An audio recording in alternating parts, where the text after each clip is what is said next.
आप सभी को बताने वाली हूँ कोरोना वायरस यानी कि कोविड-19 के बारे में थोड़ी सी इन्फॉर्मेशन जो कि मुझे है, मैं उसी के उसी अनुसार आपको सभी को बताना चाहती हूँ। अगर बीच में मेरे से कोई गलती हो जाए तो प्लीज़ मुझे माफ़ कीजिएगा।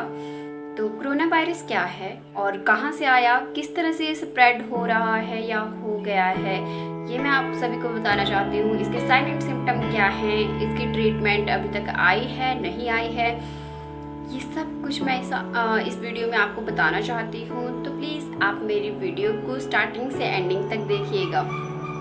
तो कोविड-19 यानी कि कोरोना वायरस, तो ये सबसे पहले जो आया था वो आया था चाइना, वुहान नामक जो गांव था एक, उसमें से आया था।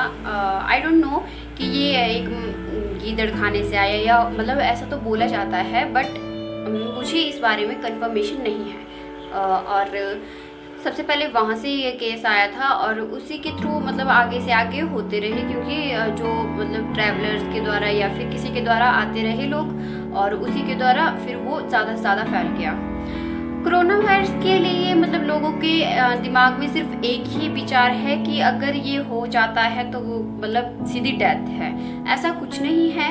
अब तो काफ़ी हद तक जो कोरोना वायरस है उसका असर कम हो चुका है और अब तो बहुत सारे केसेस आ रहे हैं, परंतु बहुत सारे केसेस ठीक भी हो रहे हैं। कोरोना एक ऐसी बीमारी है जो सीधा आपकी रेस्पिरेटरी ट्रैक के ऊपर प्रभाव डालती है, यानी कि आपके रेस्पिरेटरी ट्रैक के ऊपर ही सीधा अटैक करती है।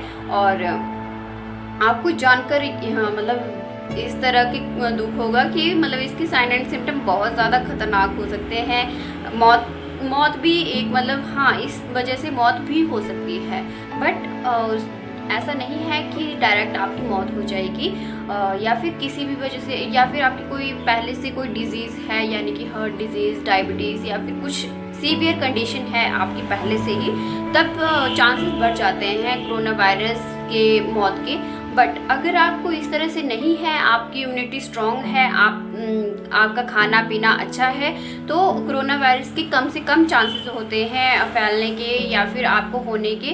तो सबसे जो अच्छी बात है वो है लॉकडाउन लग गया है, जिसके दौरान सभी घर में हैं। तो मैं सभी को बोलना चाहती हूँ कि आप अपने घर में खुद की सुरक्षा कीजिए, मास्क वियर कीजिए, बिना के बाहर मत जाइए और ज़्यादा से ज़्यादा अपनी प्रिकॉशन बरतिए। अगर आपको कहीं जाना है तो आप अपना मास्क लगाइए, अपना ग्लव्स पहनिए, खुद को थोड़ी देर बाद सैनिटाइज कर दीजिए अपने हाथों को। अगर आपको बहुत ज़्यादा लग रहा है या फिर पॉजिटिव केस है तो कुछ इस तरह के शूज़ डालिए जो आप घर से बाहर ही रखें। अपने हर एक 5 या 10 मिनट के बाद अपने हाथों को सैनिटाइज करते रहिए। और किसी के साथ अगर आप और सबसे मेन जो बात है वो हैंडशेक मत कीजिए, अपनी परंपराओं को बनाइए, नमस्ते कीजिए, जिससे कि आप भी सेफ रहोगे और दूसरे लोग भी सेफ रहेंगे। और खुद की भी एक प्रिकॉशन है ये कि हम जितनी अपनी सावधानी, यानी कि prevention is better than cure, हानि से ज़्यादा रोकथाम अच्छी है। तो सबसे अच्छा जो उपाय है वो है कि आप अपनी सुरक्षा कीजिए।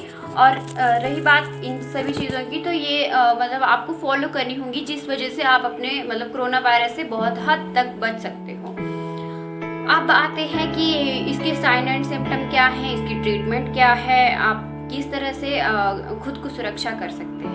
तो इसके साइन एंड सिम्टम जो हैं, खांसी लगना है, फीवर, इसमें सूखी खांसी ज़्यादा होती है। कफ आपके गले से नहीं आता है, क्योंकि आपका गले में जो होता है वो कोविड-19 जो है वो अटैक कर चुका है, जिस वजह से आपको सांस लेने में भी प्रॉब्लम हो सकती है।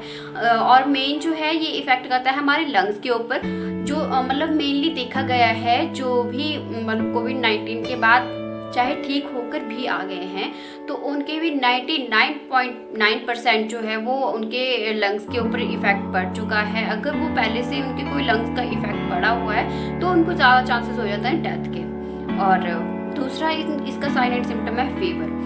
इसमें बहुत ज़्यादा सीवियर फीवर आता है और इस दौरान आपकी थिंकिंग कुछ इस टाइप की हो जाएगी कि क्या पता हमें टाइफाइड है या कुछ इस तरह से।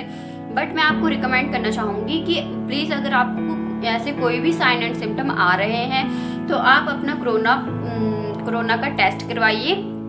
उससे क्या होगा कि आपको भी मतलब एक पता लग जाएगा कि हाँ ऐसा कुछ नहीं है या फिर है, तो उस तरह का आपको पता लग जाएगा। और अगर ऐसा नहीं है तो प्लीज़ आप अपने घर में रहिए, बाहर बिना मतलब के मत जाइए।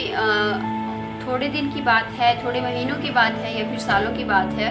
अब कंडीशंस कुछ ज़्यादा बिगड़ रही हैं। पहले लॉकडाउन था तब घर से बाहर हमें खतरा था, बट जैसे जैसे सीवियर कंडीशन मतलब केसेस बढ़ते जा रहे हैं तो उस दौरान हमें घर में भी खतरा है। किसी भी चीज़ के थ्रू आ सकता है जो कोरोना वायरस है, जैसे नोटों के थ्रू या फिर किसी सब्जी के थ्रू या फिर किसी के थ्रू भी आ सकता है। कई लोग तो इसे फैलाने की भी कोशिश कर रहे हैं कि अगर हमें हुआ है तो किसी अगले इंसान को भी हो जाए। तो प्लीज़ आप अपनी सेफ्टी बरतिए, अपने हाथों को थोड़ी देर बाद डिसइंफेक्ट कीजिए, यानी कि अपने हाथों के ऊपर। इसमें आपको मैं हैंड वॉश की टेक्निक्स बताना चाहती हूँ कि आप किस तरह से 20 सेकंड के लिए अपने हाथों को धोइए, जिससे कि आपके जो मतलब हाथ हैं वो डिसइंफेक्ट हो जाएं और आप कोरोना वायरस से बच सकें। तो सबसे पहले जो है वो है टेक्निक, इस तरह से अपने हाथों को रगड़िए, यानी कि पाम टू पाम अपने हाथों को रगड़िए। उसका अगला स्टेप है बैक ऑफ योर हैंड, मतलब अपने जो फिंगर्स हैं उनको अपने हाथों से ही बैक ऑफ द हैंड, मतलब कि अपने पिछले वाले जो हिस्सा है उसके ऊपर आप सफाई कीजिए, यानी कि साबुन लगाइए। और फिर दूसरे फिंगर के ऊपर भी यही करना है। फिर तीसरा स्टेप है regulate your each finger in 10 time, मतलब कि कुछ इस तरह से अपने फिंगर्स को साफ कीजिए 10 टाइम, ताकि जो मतलब आपको पता लग सके, आपके जो हर एक चीज़ है वो डिसइंफेक्ट हो सके।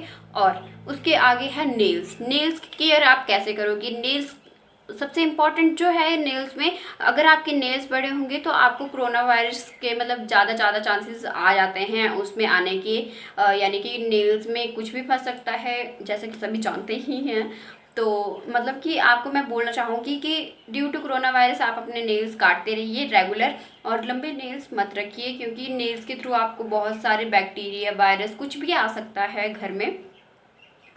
और फिर उसके अगला है नेल्स को इस तरह से रब कीजिए। अगर आपके पास नेल ब्रश है तो आप अपने नेल्स को नेल ब्रश के साथ साफ कीजिए। ये बहुत ही अच्छी टेक्निक है जिसके थ्रू आप अपने मतलब आप अपने आप को सुरक्षित कर सकते हो कोरोना वायरस से। और ट्रीटमेंट की बात की जाए तो अभी तक इसकी कोई ट्रीटमेंट नहीं आई है, अभी तक इसकी कोई मेडिसिन भी नहीं आई है, जहाँ तक है मतलब इंफॉर्मेशन है वहाँ तक इसकी कोई मेडिसिन भी नहीं है, इसकी कोई वैक्सीन भी नहीं बनी है। बट बस आप अपनी इम्यूनिटी स्ट्रॉन्ग कीजिए। इम्यूनिटी स्ट्रॉन्ग करने के लिए आप अपने घर में काढ़ा बनाइए, कोई ऐसी चीज़ें खाइए, फ्रूट्स खाइए, खाना खाइए और ख़ुद को सुरक्षित रखिए, तभी देश सुरक्षित रहेगा। बस मैं यही कहना चाहती हूँ कि अगर आप खुद की मतलब प्रिवेंशन बेटर देन क्योर, यानी कि खतरे से रोकना अच्छी है, तो आप खुद को अननेसेसरी बाहर मत जाइए, खुद को सेफ कीजिए, खुद की सुरक्षा कीजिए, क्योंकि यही आपका मतलब आपको सुरक्षित रखेगा। अगर आप अपने घर में हो, सेफ हो, या फिर प्रिवेंशन मतलब अपने ये कर रहे हो, सेफ्टी बरत रहे हो और अपने हाथों को डिसइंफेक्ट कर रहे हो time to time. After 10 minutes या 5 मिनट्स में आप अपने हाथों को डिसइंफेक्ट कीजिए, जो कि बहुत अच्छा है। अगर मेरी कोई भी इसमें कोई गलती होगी, मिस्टेक होगी तो आई एम सो सॉरी। बस यहीं तक था मेरा आज का video. Thank you so much for watching. तो मैं बताना चाहती हूँ आपको कि ये किस तरह से स्प्रेड होता है, यानी ये किस तरह से फैलता है। तो कोविड-19 एक ऐसा है कि ये हमारे ट्रैक यानी कि रेस्पिरेटरी ट्रैक के ऊपर अटैक करता है, जिस वजह से हमारे जो सलाइवा है उसमें कोविड-19 का इन्फेक्शन आ जाता है। तो मैं आप सभी को रिकमेंड करना चाहती हूँ कि आप अगर मतलब जो पब्लिक प्लेस है वहाँ पर थूकें नहीं, और जो आप च्युइंगम खाते हो प्लीज़ उसे मत खाइए, इधर उधर मत फेंकिए। अगर आप खा रहे हो तो उसे जला दीजिए या फिर कहीं दबा दीजिए जहाँ से कोई इन्फेक्शन फैले ना। हैंडशेक मत कीजिए। अपने देश की प्रथा, अपनी पारंपरिक प्रथा को अपनाइए, ताकि मतलब जो स्प्रेड हो रहा है उस वो को भी रोक लग जाए, वो चेन टूट जाए बीच में से, जो वो फैल रहा है, अगर वो इसी तरह से चलता रहता है तो वो बहुत ज़्यादा फैल जाएगा। तो मैं बस इतना बोलना चाहती हूँ कि उस चेन को तोड़ दीजिए और ज़्यादा से ज़्यादा अपनी सेफ्टी अपनाइए, मास्क वियर कीजिए, ग्लव्स वियर कीजिए और डिसइंफेक्ट करते रहिए अपने हाथों को टाइम टू टाइम, और हैंड वॉश कीजिए आफ्टर 10 मिनट्स, 5 मिनट्स, 20 मिनट्स, मतलब करते रहिए।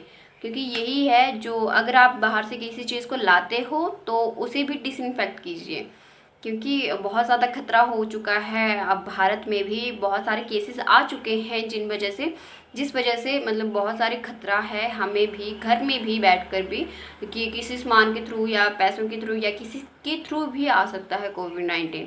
तो प्लीज़ आप अपनी सुरक्षा कीजिए, क्योंकि अपनी सुरक्षा ही सर्वप्रथम होती है, मतलब सबसे पहले अपनी सुरक्षा होती है, उसी के बाद किसी चीज़ को माना जाता है। बस यहीं तक मैं आपको बताना चाहती हूँ कि आप अपनी सुरक्षा कीजिए।